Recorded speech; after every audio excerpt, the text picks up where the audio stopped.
Muy buenas tardes.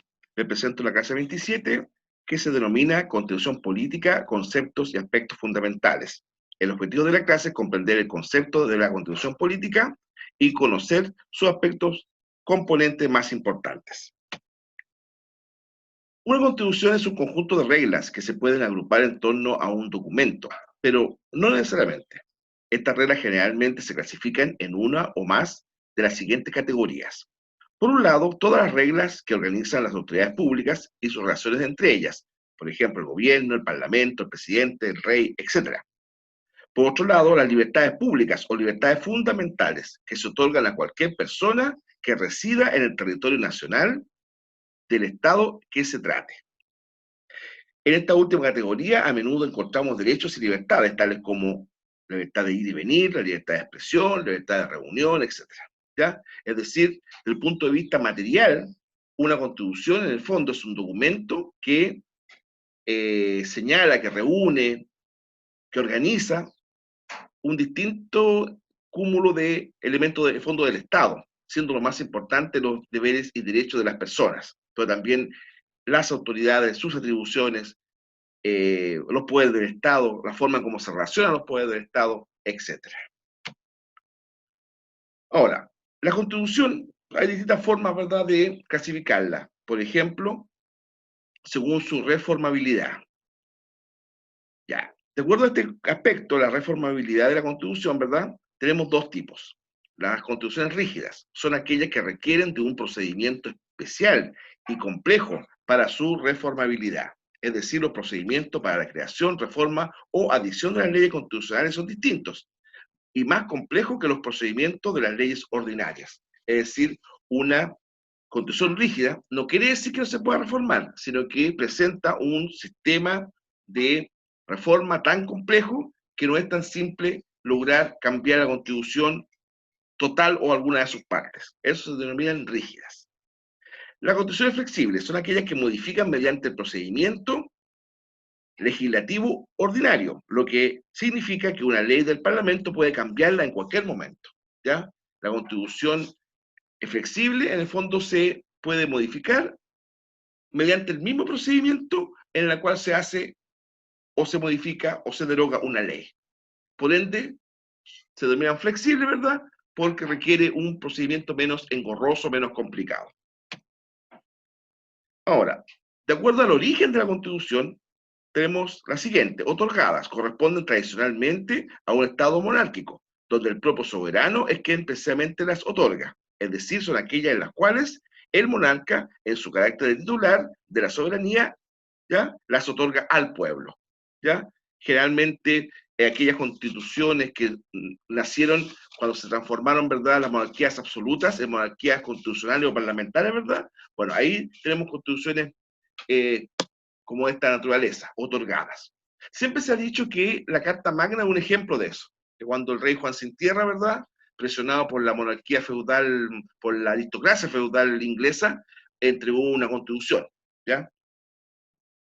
Eso es como un esbozo de una de las primeras constituciones, por así decirlo, democráticas del mundo.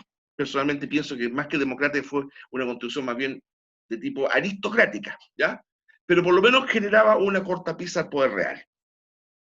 Las constituciones impuestas corresponden a aquellas en las que el poder político impone por medio coercitivo, es decir, por la fuerza, una constitución a la ciudadanía. Estas constituciones son típicas de las dictaduras, regímenes autoritarios o totalitarios. ¿Ya? Tanto, por ejemplo, constituciones de tipo del comunismo soviético, por ejemplo, de la Alemania nazi, ya evidentemente eran impuestas, por mucho que fueran refrendadas por la mayoría, ¿ya? Pero eran constituciones de tipo dictatorial. No garantizan el respeto a los derechos humanos. Generalmente el poder de facto del grupo que está gobernando, del líder, etcétera, supera el valor jurídico, si que lo tiene, de esa constitución. ¿Ya? Bueno, las instituciones democráticas son aquellas emanadas del pueblo de un Estado, la cual por lo general se da a conocer por una asamblea y se reafirman con la votación máxima de la población en un proceso electoral, llamado también referéndum o plebiscito. Por lo tanto, no es que la sociedad pacte con los detentadores del poder público, sino que la Constitución surge de las necesidades sociales y de la fuerza popular. ¿Ya? Es decir, la Constitución nace fundamentalmente de la voluntad popular. No es otorgada por el gobernante, no es convenida del pueblo con la gente que entra al poder. Es más bien eh, nacida íntegramente de la voluntad popular. Ahora, para controlar la Constitución existen distintos medios para controlar, mejor dicho, la vigencia de la Constitución y si las normas que en ese Estado se van a realizar se apegan a la Constitución. Por ejemplo, el sistema concentrado en algunos países es realizado por una Corte Suprema o Tribunal Constitucional, que es el encargado de resolver los planteamientos o recursos de inconstitucionalidad presentados por los ciudadanos frente a las violaciones de alguna norma legal por parte del Estado o de otro particular. Es importante, claro, esto, ¿ah? Eh, a ver, ya sea la Corte Suprema, sea el Tribunal Constitucional, ¿no es cierto? En lo personal yo pienso, ¿verdad?, que esto debería estar más bien en la Corte Suprema, que el Tribunal Constitucional, como se le ha entendido lamentablemente en Chile, actúa casi como un cuarto legislador, ¿ya? Recordemos que, o un tercer legislador, recordemos, ¿no es cierto?, que en Chile el Poder Ejecutivo colegisla, el Congreso obviamente tiene la función suprema, ¿verdad?, de legislar, pero el Tribunal Constitucional muchas veces actúa también como una forma también de legislatura extraordinaria. Y la verdad es que eh, el control constitucional se debe limitar fundamentalmente a qué cosa? A velar porque las normas jurídicas, legales, etcétera, se apeguen a la Constitución. El acto de verdad de control de la Constitución no debe entenderse como una legislatura, sino como un control constitucional. ¿Ya? Bueno, también, ¿verdad? Esto es importante señalar, ¿verdad? Que los ciudadanos pueden acceder a, ya sea a la Corte Suprema o al Tribunal Constitucional, cuando entienden que alguna norma legal, ¿verdad?, emanada del Estado, está violando la Constitución. Por ejemplo, en Uruguay, es la Corte Suprema la que vela por la constitucionalidad de las normas. En Chile, Bolivia, ¿verdad? Existe el Tribunal Constitucional, que puede que este sea revisado, ¿verdad? Su existencia en la Constitución, ¿verdad? Que se nos viene dentro del proceso que empieza pronto. Ya, ahora, un sistema difuso. Este sistema establece que el control de la constitucionalidad de una norma o de un acto jurídico puede ser realizado por cualquier tribunal del país, por cualquier tribunal del país. Los jueces inferiores no tienen minusvalía alguna para este mecanismo respecto de la Corte Suprema de Justicia. Tal es el caso de la República Argentina o de los Estados Unidos. Sin embargo, será el máximo tribunal quien resolverá si son apelados los fallos de los tribunales inferiores. ¿Ya? Es decir, por ejemplo, en Argentina, en Estados Unidos, en otros países, ¿verdad? España me parece también, puede un tribunal de primera instancia conocer de casos de apelaciones de tipo constitucional. Es decir, que a consideración de parte, ¿verdad? ¿Cómo se llama? Consideración de parte, se está señalando que tal norma infringe la Constitución. En esos países un tribunal menor puede ver ese caso. En Chile, por ejemplo, no. Solamente el Tribunal Constitucional. En Uruguay solamente la Corte Suprema. ¿Mm? Bueno, ¿cuáles son las partes de la Constitución? En la mayoría de las constituciones democráticas del mundo, las partes fundamentales son el preámbulo, también conocido como una exposición de motivos. Corresponde a la parte introductoria, donde se ofrecen antecedentes y razones por las cuales el Poder Constituyente establece la Carta Fundamental. ¿Ya? El preámbulo es como, por así decirlo, el conjunto de valores doctrinales que inspiran el Estado. Alguien señala, ¿verdad?, que eso siempre debe ser neutro. La práctica señala que no. ¿Ah? Yo diría que es más bien, o corresponde a una doctrina ideológica, partidista, etcétera.